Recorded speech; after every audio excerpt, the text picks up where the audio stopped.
During our video tour today, we've explored many of the great accomplishments of individual players. We've also celebrated some of the great teams in sports history, championship teams, and also special moments, certain games that will remain in baseball and sports history. But also, besides that, sometimes the most important game in a person's life is the first game they go with their father, the first game they go with their mother, the first time they go with their girlfriend or wife or the child. And on occasion, I've been known to surprise some of my clients, some good friends, with displays celebrating such moments. So, for example, a gentleman who is a friend of mine had mentioned that his first game was on August 24th, 1968, and unbeknownst to him, I spent 2 years putting together this piece that I'm about to show you, celebrating that moment. It was quite a chore, but I think we got it down. So what I found was the ticket from the game in August 24th, 1968. I found the scored program. Incidentally, the person who had it wouldn't sell it to me. I tried $100, $200, $300, $400, $500. Finally, he said, if you want it that badly, you have to do a piece for me. So that was quite a barter that I did, but at the end of the day, I think it was important to have for this piece. We have all the autographs of the Yankees who played in that game on 68 cards. This is my team, by the way. They weren't very good, but this is the first teams that I remember, with the Jake Gibbs, the Horace Clarks, the Roy Whites, and Joe Pepitone. Then, by the way, so the Yankees were not a very good team that year. And they happened to be playing a great team that year, the soon-to-be world champion Detroit Tigers. We have the autograph of all the Tigers who played in that game. And this gentleman who was at this first ball game went to quite a game, because Denny McLain was 31-6.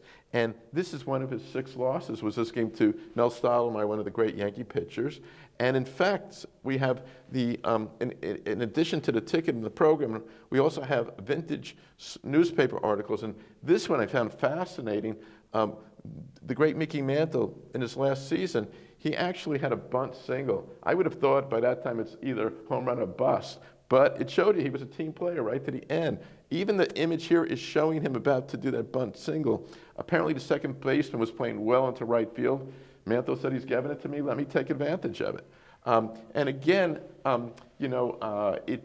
it's something that I like to do for people, my clients and friends, is sometimes surprise them with something. They've been nice enough to have acquired a number of pieces from me, and I felt this is something I could do for them.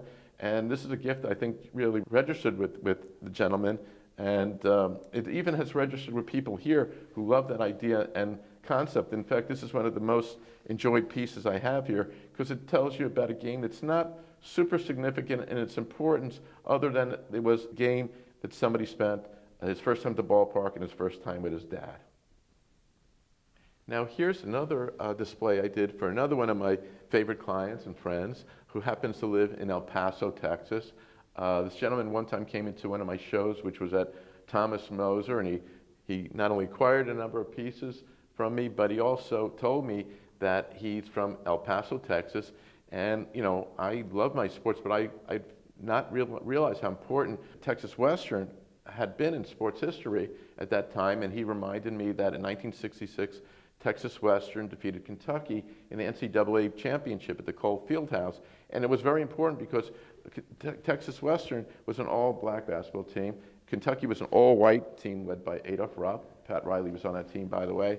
And when they defeated the favored Kentucky Wildcats, not only did it open the doors for black athletes now in southern schools, the Georgias, the Arkansas, the Alabamas, the Mississippi States, which is important, but it also just opened up the doors for the general black population and minority population to go to these schools. So it was a very important basketball game.